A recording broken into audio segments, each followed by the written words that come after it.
Good morning. David Chervenic is in the house with Brandon and Gutsy Moves this morning. Thanks for coming in.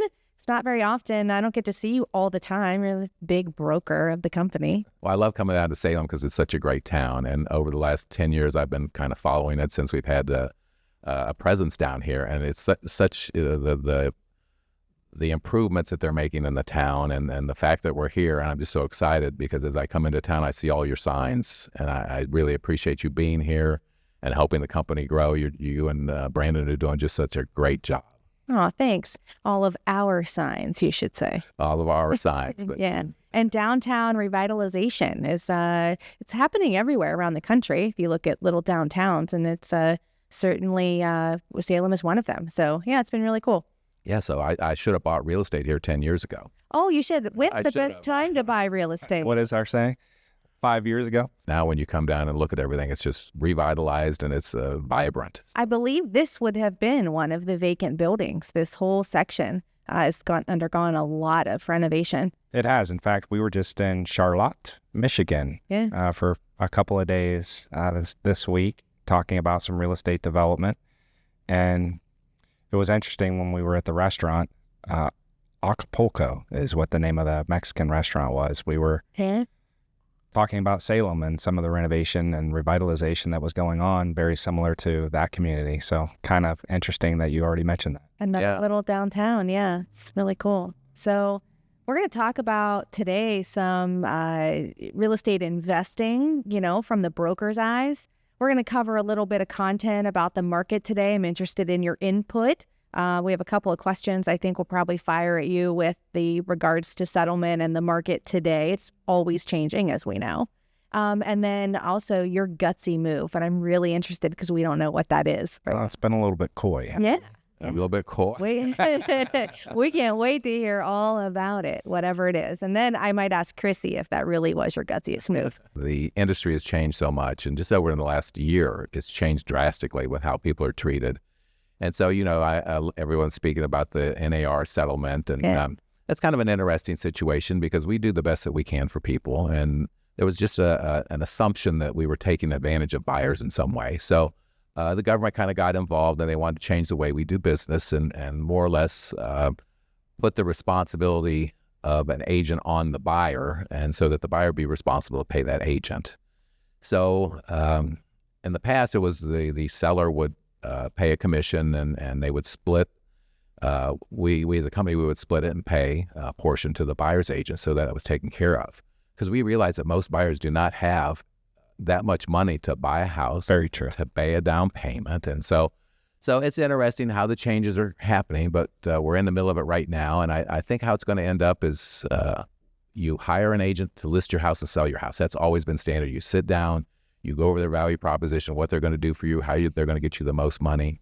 Same thing is going to happen with buyers. A buyer's going to need to identify a great agent up front, meet with that agent, find out their value proposition, how they're going to help them save thousands of dollars with their financing, how they're going to guide them through all of the things in purchasing a home so they know if they're getting a limit or not, all the inspections and everything. So it's just going to change a little bit, and I still believe that sellers will be participating in the commissions. I can't guarantee that, but I believe that it's really, really good for everybody because buyers are going to be well represented. Now they walk into a house, an open house or whatever, and they don't even know by Ohio law that agent owns them. Right. And so that a lot of the original, go back prior to my career, which started in 2002, to single agency, but before buyer representation was a thing. I'm sure you can speak to this, that it was my understanding that a buyer would go into a home or call the listing agent to view a property. And then the listing agent would essentially be a dual agent.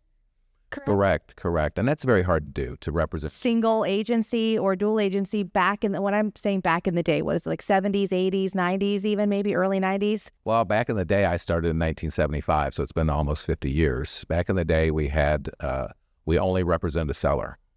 And agency wasn't even spoken about. It wasn't even, the buyers just came and we worked for the seller and things went well and everybody was happy. And agency, I think back in the 90s, then they started where we had to start identifying who represents who, and that was good for the public, and that so no one was being taken advantage of. And so the buyer really had representation. Yes. And that's why it was a good thing. Correct. Yeah. Right, yeah. And even before the NAR, they had representation. agents were working for them on their behalf, and they were signing legal documents that says, I am representing you. So it's a little funny how they're moving forward with these different things, but it's all good. And we're going to be able to help buyers buy houses. We're still going to be able to do a great job for them. So I don't think it's really going to change much. It's just kind of, with all the turmoil, everything, it's just a change, and we're going to get through it. Yeah, I think we're on version 97 Right. of our document. Right. Here's an updated form. Now here's another updated form. Right. Yeah. So all I can tell everyone that's listening to this podcast is to recommend anyone that's looking for a house to contact Kate and to interview her. Because I did not pay him to say that. She does a phenomenal job. She does. And her value proposition, I'm sure, would just blow you away as to what she's going to do for you. So because there's so many facets of this that people don't even understand. So that's my advice, is find a good agent, hire that agent, and then you're well represented. You don't have to worry about anything else. Yeah. Let's go back to this 1975 date. You are what I call an S.O.B. What? Son of a broker. Are you not? I am in a way. My mother, back in the 60s, married. My father worked at Goodyear. There were 5 kids living in a 3-bedroom ranch. It was an FHA 235 at the time. I think it was 36 by 40 or something. It was almost the size of a garage. And then wow, my mom had decided that she wanted to do something to generate some income, and so she felt that real estate would be good, because having 5 kids, she could set her own schedule on that. Well, she got into real estate, and she was a go-getter, and what was interesting back then, she walked the neighborhood, and she had 3 listings the day she got her license. So, and she just took off from there. So she was extremely successful during the 60s and the 70s. Then she started her own company in 1973. And that was my mother. And Geneva Chervenic. Chervenic Realty, and it was in mostly in Summit County, but she was the first female broker in the state of Ohio. So that was exciting at the time, and she has just grown from there. And it is more about her ethics and her morals and her Christianity that really, set her apart, launched. Yeah. Because we do everything we can to serve people at the highest level, with honesty and integrity. So you grew up in a real estate world. I grew up in a real estate world, and we were trained from the beginning. There were 2 phone lines in the house, and the one was a business line. When we answered that phone, we were required to get a name. And it was interesting because as a child, the people will talk to you, and my mom taught me to say, what's your name and what's your phone number? And she said, don't let them get away and say, no, I'll call back later, and make sure you get that number. So we were trained pretty well to answer the phone and to get a number for her. So it's interesting. So yes, we were trained from the get-go. And again, there were 5 kids when she got in the business, all under 10 years old. Wow. And so she was, carrying babies, showing houses, doing all that stuff. So we were, luckily, my grandmother stayed with us and cooked and cleaned and took care of it some. So sounds a little like Quinn, I think. Yeah. Yeah, Quinn's gone on some appointments with me. Actually, one time I did not take her, and my clients actually said, where's Quinn? We thought we don't get to see her. So, and I will tell you, like, raising my boys in a similar arena, not quite as extreme, of course, but having 3 boys growing up as a professional, things were missed on my part. There were some games I didn't attend, and there were some homework sessions that I was not there because I was working out showing homes.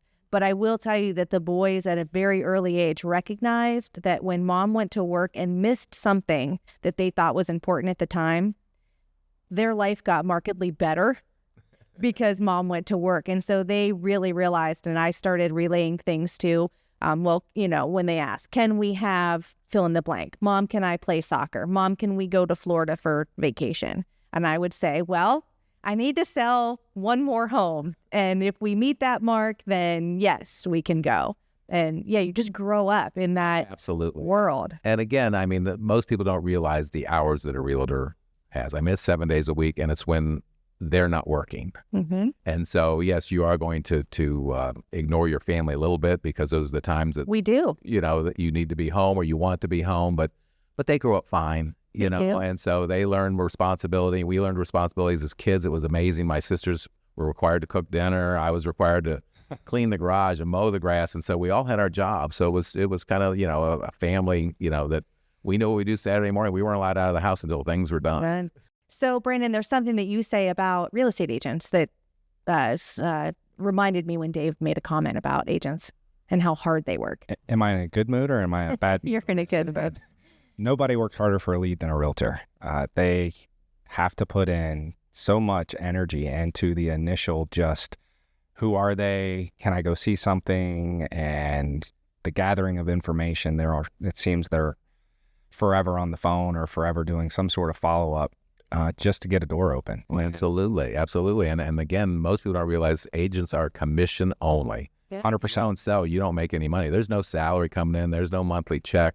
So you have to be out there and you're driven because you want to get paid. So we do want to get paid for our time and our energy. And we do also want to cultivate relationships. And that takes time and energy and learning about people. And yes, it's a process. It is not a open and closed.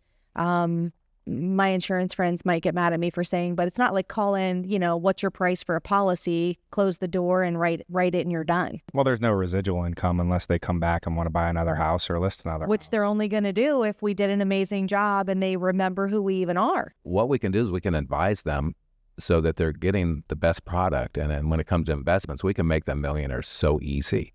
And that's what I want to talk about is real estate as an investment and why people should think about that. Because when I was growing up, I know I was selling real estate and I really didn't think about buying and renting, although my mom did. And she got me started when I was 16, fixing up homes because my sister was 2 years older than me. She was 18 and she bought a house. My mom insisted she buy a house at 18. It was back then you could assume a loan for about $100 down. You could assume a VA loan. Now the interest rates were like 13%, but they were what percent? 13%. So she assumed a loan at 13%. She was in college, but she was a singer and she was singing in a band. So she was making enough money to pay for a house rather than having an apartment. So it was my job to fix it up. So I had to go in and my father taught me everything. So I could do plumbing. I could do everything. So I was the guinea pig that went in and fixed it up. So then when I turned 18, then she started pushing me to buy homes. And I had bought 3 different homes and I had them at rentals. And I was like 19, 20 years old at the time. Why? You had 3 rentals when you were right 20-ish. When I was 20. And again, stupid me, it's like, oh, this is a hassle. I don't want to do this anymore.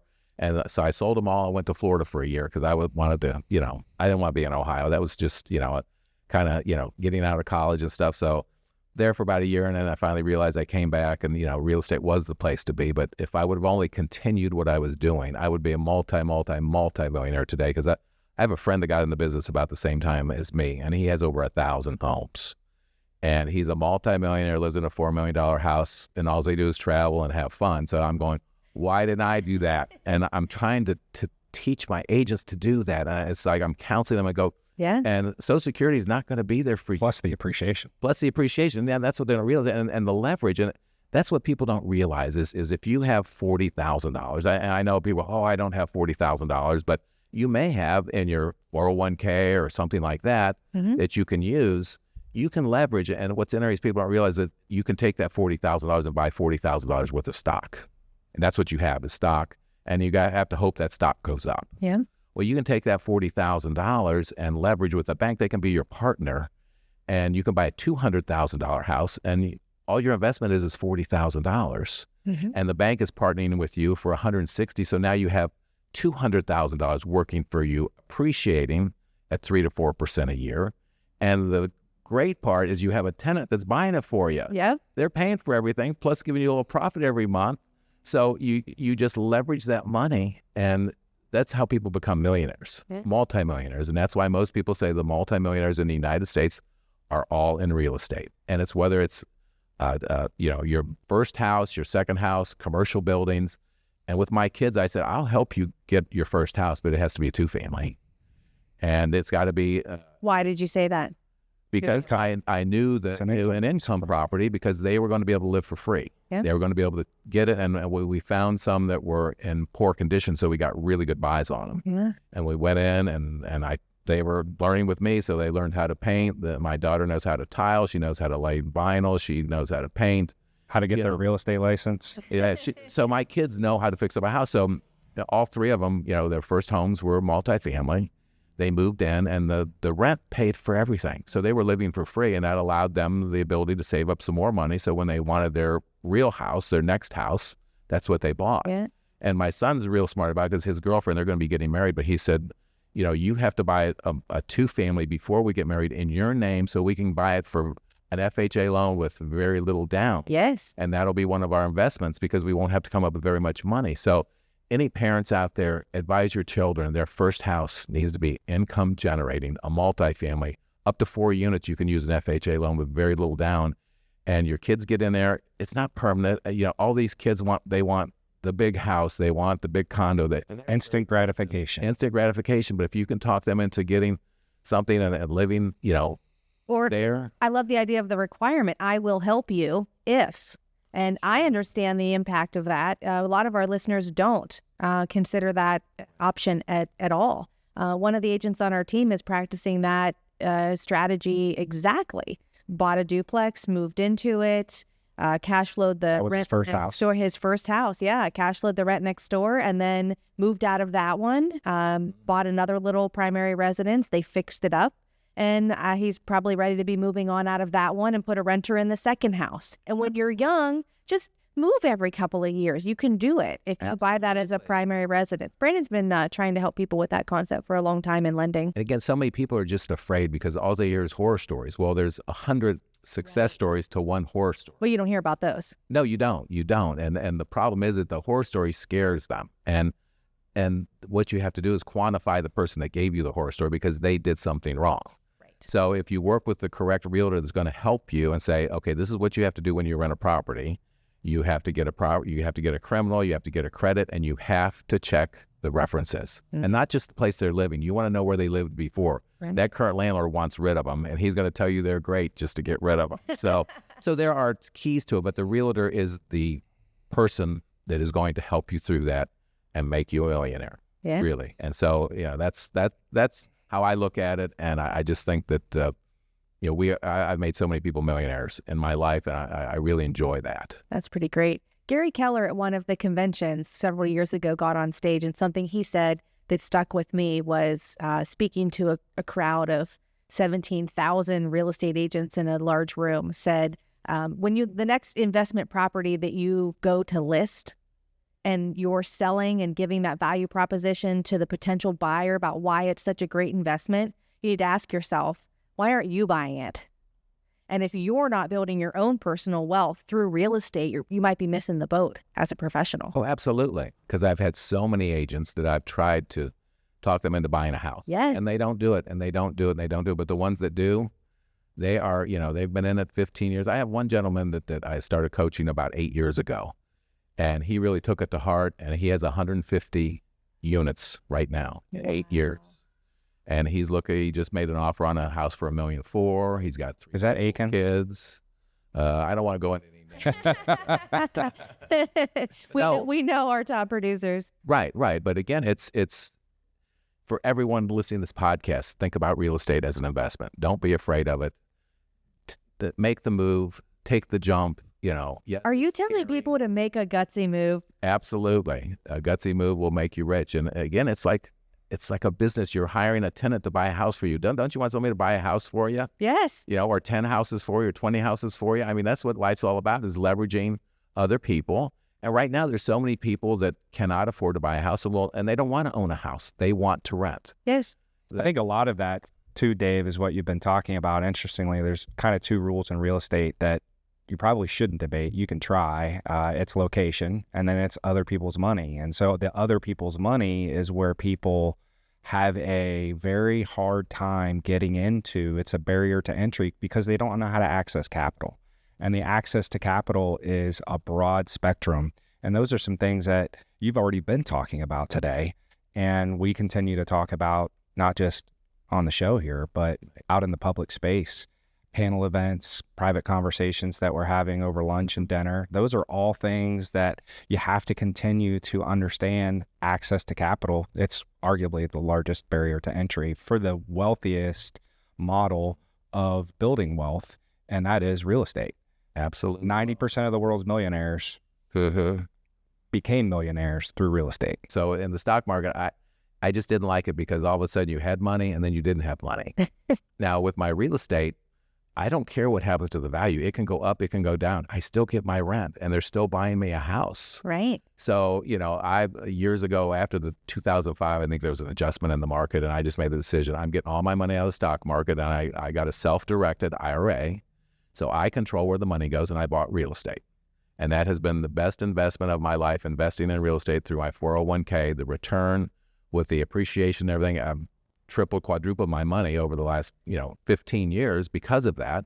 Now people say, well, you could have done the stock market. I said, well, I don't know that. I don't know for sure. Yes, the stock market has been performing, but you got to get lucky in the stock market. And there's just so much stress. I hated being in the stock market because I would hear news and it would depress me and go, oh my God, look I lost $10,000 in the market today. And it's like, I know it's temporary, but it's still hard. Yeah. Shout out to my dad, who points out that he only looks at his stock portfolio when the market is up.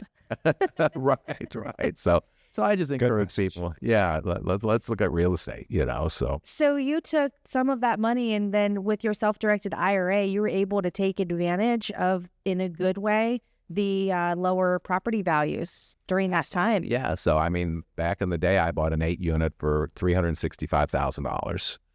And which, that I paid cash for it with the funds from my 401k. Now that property's worth probably $850,000, and it has been generating and cash flowing this whole time. Cash flowing hundreds of thousands. I've bought 3 other properties from the cash flow from that property over that time. Yeah, and we need all of the investors like yourself, like us, because we still don't have housing, not just single family residential homes in a housing shortage. We have a shortage of apartments. Available housing as a total is just at an all-time low. There are not enough of both categories, not enough rentals, not enough homes. We fell asleep at the wheel after the crash. Everybody got concerned. Government got concerned. Businesses got concerned, and rightly so. The 2008 financial crisis was nothing to, looking back at it, 16 years has just been wild, the rebound that has occurred. But 2007, 2008 were just... Oh, I wish I had bought every house. The homes that I could have bought for $30,000 are selling for $200,000. Access to capital. It would have rented, and I had the capital, but again, I didn't spend it, and I should have. You always have to think positive. It's always going to come back. And it does. I've been through 3 different downturns, and it always comes back. So don't be afraid of it. Just go for it. I did not have access to capital then. And I didn't know that I could get access to capital. And that was my inability and inexperience, that I didn't even know that I could ask maybe to have a partner or fundraise or do a... When it's blood on the street, buy property. No, I didn't. I just thought I don't have it, so I can't do it. And a lot of people, I think, still think that today. And that's just simply not the case. You have to look for money wherever you can. And there are lenders. That's what I'm saying. If you're a first-time buyer, you can get an FHA loan on a multifamily, do it, because it's what is it, 3.5% down? Yeah. It's not a lot. If you save up for it, you can do it. And so it's out there. You just have to go for it. And don't be afraid to talk to people, because there are so many investors today that we're finding that they're 80 years old, they're done, they own these properties, and they don't want to sell them because they'd have to pay all this capital gains tax. But if they sell them and hold a mortgage, they can hold a mortgage at 8, 9, 10%, which you can do that because it'll cash flow. And then so you have a seller-held mortgage. That seller is getting his gain in small portions. He's getting mostly interest, so it's taxed differently. So he doesn't have the responsibility of the maintenance of the house. He can go to Florida and all he gets is checks. He's the bank now. So that's how I advise the agents. And when you're 50, then you start selling a house a year or sell your portfolio, but hold the paper and be the bank. And then you don't have to worry about the roofs leaking, the toilet's clogged. You sell that, and it just helps you, and it's for your family too, because when you pass away, you still have 30, 40, 50 houses paying interest to your estate. Now that's like some next level stuff. That's next level, but that's if you plan it now. Yeah, building. It's so easy to build and so easy to do. Just stay on track. A house a year will make you a millionaire. 2, 3, so once you get the bug and you see how to do it, then it's going to be more than one each. Say that again. Yeah. A house a year will make you a millionaire.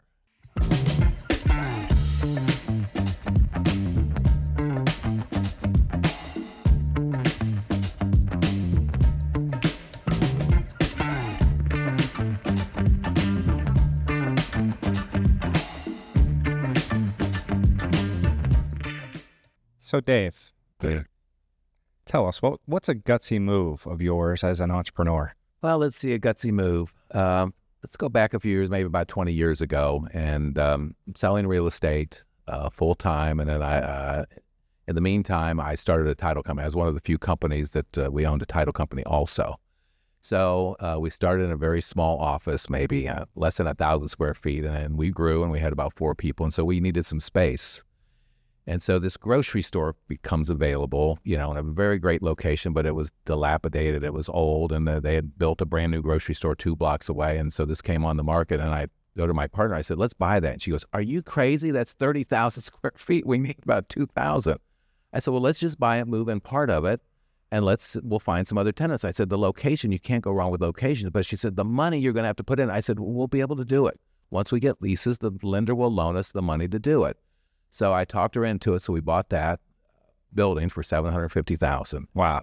Which was 20 years ago. Funniest thing happened was 2 weeks later, a client calls. He says, hey, Dave, at work, he worked at SUMA. He says, we need about 30,000 square feet to put our billing department in, but we want to be in Cuyahoga Falls. Do you know of anything? And I go, I got the building for you. He says, but we need it in 6 months. And so that was a problem because this thing needed a total redo, and 6 months was just impossible because it was going to take 3 months to get the permit. So I went to the mayor and I said, Mayor, I said, I can bring in 165 employees if you can get me a permit today so I can get this building done in 6 months. Wow. And I had a permit within a week. And so we put SUMA in there, and they've been in there for 20 years. Amazing. And they bought the building, and we put an addition on the building. And so now we have another 6,000 square feet and totally leased for years and years and years. So it was really a gutsy move, but it just coincidentally worked out. And you had someone who was saying, don't do it. Oh, my God. Absolutely. Scared to death. My accountant goes, you made her a millionaire. You know that. And I said, I know that. I said, but I didn't have the money. I needed a partner, because I didn't have the full down payment. So you found access to capital. And what really was interesting is that when I got the lease, money became very easy. Whatever I needed from the bank to do the leasehold improvements, I just went, I said, here's a 5-year lease for this, from this, go whatever you need. And that's right. Made it so easy. Because it wouldn't have been easy before because I had to find tenants and how we're going to split it up and all that. But it's, once you get some things in place, it's easier and easier. So service the debt, you can get the debt. Oh, absolutely. If you've got a tenant on signing, especially a tenant of that caliber. That's awesome. So cool that story. was a gutsy move. So, but I think, as you grow up in life, it's how you're raised. And when I was raised, there were 5 kids and there wasn't a lot of money. So if I wanted anything special, I had to go work for it, So it's kind of expected of us to work at a young age. And so, I was delivering papers, when I used to deliver papers. Yeah. So the Altoona Mirror. That's about what you could do. And a red wagon and a backpack. So, hey, that was a job. And then, as soon as I turned 16, I could drive. I got a job at an auto parts store in the worst part of town. I had to go down after school. I got at 2:30. I had to be there from 3 until 10. And so I'd go down to the worst part of town from 3 until 10. And boy, was that an experience with what happens in the bad after that time in those hours. So it's just, I was always used to working, and I think that's an ethic that you learn. And the best thing you can do for your kids is push them, make them work, make them earn, make them, and I think they'll have that the rest of their life. And, tell us a little bit about being an entrepreneur. Well, you don't really think about it that way, that I'm an entrepreneur. You just do, and you just think, hey, let's do this. And I think when I was even younger, not younger, but when I was 14 and 15, I'd come across cars. My mom would come across cars. Hey, there's a car sitting over, it's not running. Do you want to buy it for $50? So she would loan me $50. I would bring the car home. I'd get the car running. And I'd sell for $300. And so I was doing that a lot when I couldn't even drive, but all my buddies, we worked on cars all the time. That was part of growing up, So I think just the things that you do in your life and the risks that you take, it's you learn to be a business person, and so I can't say, oh yeah, I'm an entrepreneur, and I don't see myself. I just see myself as a hardworking guy and just trying to take chances and to be successful as I can, and always take advice from other people and that have done it before you. Mm-hmm. Well, you certainly are an entrepreneur. Well, thank you for that. But again, I so are you, and I think it's just you being yourself and taking chances and risks and We are. And something that Brandon and I really pride ourselves on is helping others do the same thing, which spins right off of being a professional in the real estate world. And Brandon running corporate consulting. It's really what we do. You empower people to see the real estate world differently, I think is what you say. I've hired a lot of agents, and the first thing I tell them is, if you're in it for the money, you're going to fail.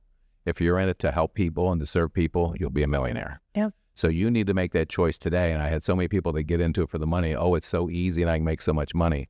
That's so untrue. But if you're there to serve people and help them and get them into a home, that's something that people really appreciate. They will recommend you, and then you can do it again and again and again. Yeah, and there's a time and place for everything. There are certain things that you can't, there's an opportunity that maybe you could not have taken at the time because you had monies wrapped up in other places. And that's a great opportunity for someone else. I might buy an investment property today, but I used up my capital on that, and now we need somebody else to buy this great opportunity. It's always another amazing opportunity right behind the next one. Right. And you can't be selfish, and you have to let people know, here's a great It's a good one. Yeah, buy this one. That's what we literally, that's what we do. We help people build, whether it's through buying a primary residence and a duplex and then moving up in the world, or whether it's buying a grocery store. How do you do that? I haven't bought a grocery store yet.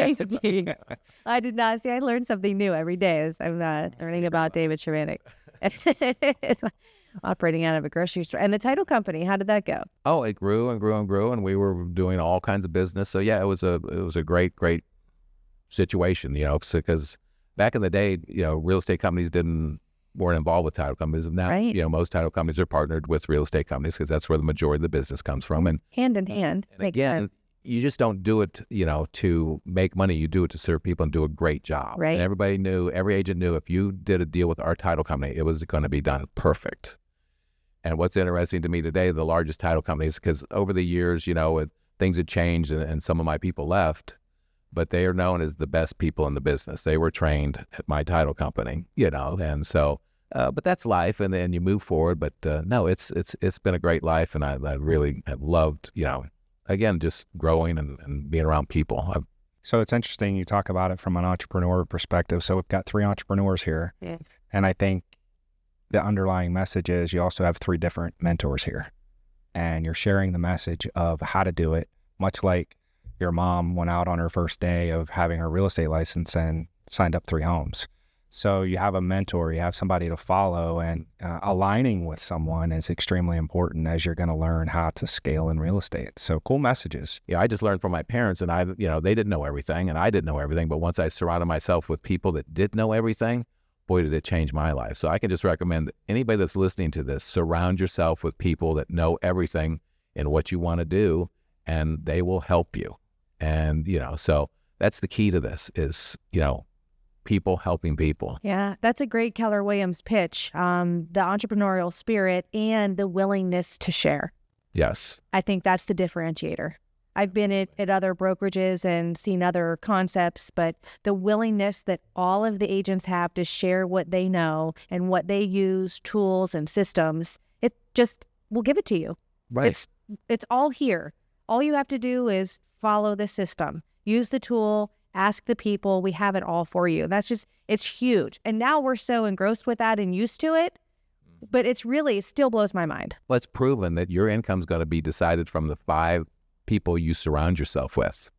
So if you choose to surround yourself with people that are broke, you're going to be broke. If you decide to surround your people with successful people, you're going to be successful. So make those choices wisely as you grow up and as you get into the business world, or if you're in the business world now, surround yourself with the best. Yeah, we talk about a scarcity mindset versus an abundance mindset. Mm-hmm. And we're definitely of the abundance. Absolutely. And you can surround yourself with abundant people and you will be abundant, I'll tell you, because they will help you through that mindset. And the things that you concentrate on will change. And if you put your mind to something, you can make it happen. Yeah, that's a Keller Williams bold law.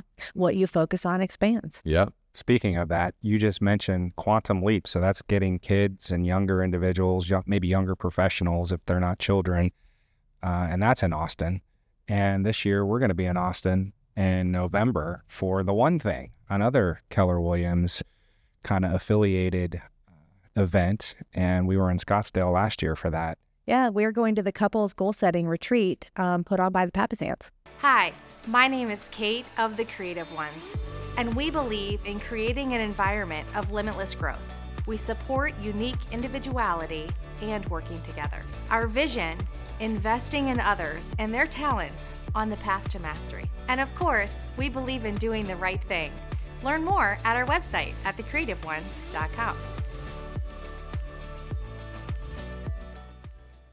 Hey, Kate, I remember about 6-7 years ago when we were recruiting you from your previous broker, and it's kind of difficult, I know, but you were such a go-getter, and I just wanted you so bad because we were trying to grow this area. And yeah, I was really happy when you did make the change, and I know that you've made some gutsy moves. One that, I have maybe 3 or 4 agents in the company that have done this. So I'd love you to tell us about your gutsy move once you joined the company and your growth pattern and what you found. I'd love to hear that. Oh, thanks. So I remember that day we had lunch at Mike's Pen Grill downtown, and we sat in a little back room, and I thought, well, I don't know about this business move thing. It seems daunting. I don't know if it's the right financial decision. There's other things I'm going to have to pay for that I'm not used to paying for. And it was, it weighed on me for a while. After we had lunch that day, though, and talking with you, I was sold. I knew that that's what I wanted to do. And so moving to Keller Williams, not just from one brokerage to another brokerage and putting up a new sign or ordering new cards or a new logo or a new color, it was so much more about what I could do to grow my business that didn't include me figuring out how to go from selling 70 homes a year to 140 homes a year, because you're just doubling down on all of the work. And Keller Williams had the unique ability to help me scale, like you were talking about with your entrepreneurial training, right? They really help with that. So not just growing the business and the team, but something that I decided to do was buy a building. After we had added some team members to our team, the creative ones, we decided we wanted to have our own space, and we did a building. But instead of just buying a building for ourselves, I did not buy a grocery store with how many square feet? 30,000 square feet. Yeah, no, I did buy more square footage than what we needed. And I won't leave Brandon out because I did find money. I did not have all of the money to buy the building myself. And so Brandon and I, in that story, partnered together as business partners to fund the commercial loan to buy this 4-unit building in Salem that was pretty ugly at the time. Oh, it was more than pretty ugly. There was no pretty. It was ugly. It was ugly. Yeah. What gave you the confidence to make that quantum leap? Well, having a base knowledge of location and real estate, having experience with flipping homes and renovating, and having the money, capital from another investment, Brandon sold a property. We did. We sold a property and used 1031 exchange, actually, to help fund the project. So that was a pretty bold move, gutsy move, and we did it while we had just closed on building our house in Bonita Springs. Yes. In November, and we closed on the building to then start a renovation project in December. Yeah, so not only did we source capital for the down payment on the commercial loan through selling a property in Boardman, we also then proposed a renovation piece as part of our financing terms. So we were able to do a commercial loan with our down payment and then also finance all of the renovations in with that one note. Wow, that's fantastic. Yeah. So we had about $135,000 in renovation at that building to turn it into it's black now. It has cedar posts. The landscaping is done. It has a new, beautiful new parking lot that was terrible before. We renovated some apartments upstairs. There was currently one space that was being used as one big apartment, and we segmented that into 2. So we have 2 one-bedroom apartments one bedroom and 1 2-bedroom, upstairs, and then our office downstairs and a salon next door. So you've got 3 tenants paying for that building for you. We do. And you're probably being there for free, collecting an income, rental income. You have 3 people that are buying that building for you. Isn't that phenomenal? It is. And I also rent the garage space in the back. Oh my gosh, you can do that quadruple. Yeah. And we improved it. So it's more valuable now than it was even what we have in it. and it's appreciating in value. And some people like you, I mean, some people will take that and go refinance it and pull the cash out and go buy another building. That's another way to get funds if you have the ability to buy one, fix it up, and refinance. But everybody has a different goal in life. Some people want to get them paid off. Some people want to leverage, and have multi-millions of dollars in real estate. Yeah. As long as they got the cash flow to do it, they can. So there's two different books out there. I think the Rich Dad, Poor Dad. Yes. And you have the other one that, who's the guy that wants you to pay everything off? Ramsey. It's like you got to pay everything off. But Rich Dad, Poor Dad, those guys are Kiyosaki. Robert Kiyosaki. Yeah. The Ramsey guys, they own everything, but not very much of it because they have to pay for it. They don't. We've had these discussions before about Dave Ramsey, and we run across clients frequently who they've read the books, they've gone to the seminars, and they want to be focused on that. And you're right. For some people, it's good. Yeah. Because having an abundance of credit card debt is bad, right? So when you talk about paying down debt, paying down bad debt is important. Correct. But for a lot of people, paying off your mortgage it will not help you build wealth. Again, that's the difference between a person that wants to be wealthy and a person that doesn't want to be. They're very happy with just a house and a life and a dog and a couple kids. And so it all depends on their personality. There's nothing wrong with that. No. Nothing wrong with that. But there's just different ways to. So I say you have to surround yourself with people that are doing it and learn both of them and say, what's right for me? Yeah. There's no bad one. They're both good. It's just the personality you have and what's best. We've done some events called Building Wealth in Real Estate. And one of the topics that we covered in that was, let's just say that you're a person that you don't want to be an entrepreneur, own businesses, and buy commercial buildings. That's not for you. But you do have a lot of equity in your home. What could you do with that? Or how could you make that, just as a side note, maybe do one small thing that would help you and your family? And we talk about buying a vacation home as a second home.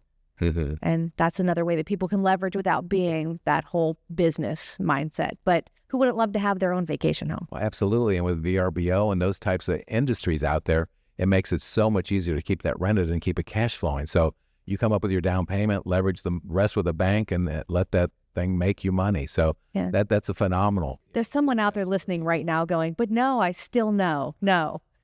Oh, absolutely. Well, I again, if you look at... We're like, but. Yeah. Personality testing is so, how God created us, and he's got it perfect. But 6% of the people are the drivers. Those are the business owners. Those are the people who are going to make things happen. And then you have 69% of the people are workers. They just want to go to work. They want to get a paycheck. They want to go home and have their dinner and relax. Those are the workers. Then you have there's a percentage of people that love to do paperwork. Those are your accountants. And then you have a percentage of people that are very outgoing, So those are the four different things. So the outgoing people, there's a percentage of people that they just want to talk. And, so it's funny how realtors, most of them fall in the one that they love to talk and they love to be around people and they love to be having a good time. Extroverts. Right. And you learn this as you work with people, what their personality is. Mm-hmm. Days I look at what we do day to day and what we're building together and what we're building in the real estate world. And I think it's a lot. There's a lot of moving parts. And then to compare myself, which you're probably not supposed to do, to some other people who are at that next level, I think, wow, look what I thought I was doing a lot. Look at what they're accomplishing. It's just, there literally is no ceiling in real estate, I think, is part of my point. It's just, absolutely. You can literally do as much as you want. You just have to get out there and do it. Yeah. So what do you want to do next, Brandon? Relax. He wants to go spend some money on a boat or something. I definitely don't want to buy a boat. That's what my mom asked me after we bought the house on Kelly's Island, that we still need to have y'all to. She's like, well, you bought a house on an island. When are you going to buy your boat? And I said, Mom, I don't buy boats. I buy homes. So. Well, if you buy a boat, hire a captain, and have a fishing service for everybody that rents your house, you can charge them about $200-300 a day to go take up fish. I know an entrepreneur that might want to do that. So you can always parlay something into something else. It's amazing how this turns into this and this turns into that. So, and you don't learn that until you start trying. So yeah. So what this is now turning into is we're taking off this week to head to Asheville, North Carolina, to launch our private equity fund. Well, it's launched. This is our party. I don't know if we've talked about that yet, but we have a private equity fund that we launched June 20, 7th. June 27th. Normally not that great with dates, but June 27th. And so we have a launch party in Asheville with cooperation with Yonder Luxury Vacation Rentals and some other locals in the area who are interested in passive investing. They don't want to own the vacation homes, and they don't want to do all the things that the 6% of our, builders want to do. But they do want to see the gain and value in real estate in their investment that is not the stock market and that is not a REIT. Absolutely. And that's phenomenal that you're doing that, because you guys have the knowledge and the ability to identify the properties, turn them into great percentage of return. And, as you say, it's hard to come up with money, but if you don't have a lot of money, that's the way to start investing. If you only have 10,000 or 15,000, it's not enough to buy one of your own. Definitely get involved in a group. There are real estate companies. I have lots of friends in real estate where they have groups within their offices that do real estate investing. It's not that each one owns a home, but 10 of them will get together and all put in some money, and they will buy properties and buy properties. So that's very common in this business. So yeah, you're just helping people. Yeah, invest their money. And we can talk with them about that opportunity as well through our private equity investors. Can we talk about that for a minute? We just got more capital this morning, and the opportunities to continue to scale that. We're early in the stages of launching it, so we're not technically open for business yet, but we have launched the fund, and I expect that we'll be buying homes relatively soon. We've got a lot of excited folks that we'll be hanging out with in Asheville on Thursday, September 5th, and really looking forward to listening to what they have to say and continuing to work together to make it happen. Well, I just want to ask Kate one question. If you had not joined KW, do you believe you'd be where you're at today? I know that I would not be where I'm at today. Yeah. Thank you for that, because I'm hoping that I can coerce some other real estate agents that have the drive that you do, that want a different life. Yeah, a different life is a great way to say it. It is a completely different life. No, the ability to have the opportunities that are brought to me, and surrounding yourself with those people has been huge. Well, thank you for that. Well, thank you for that.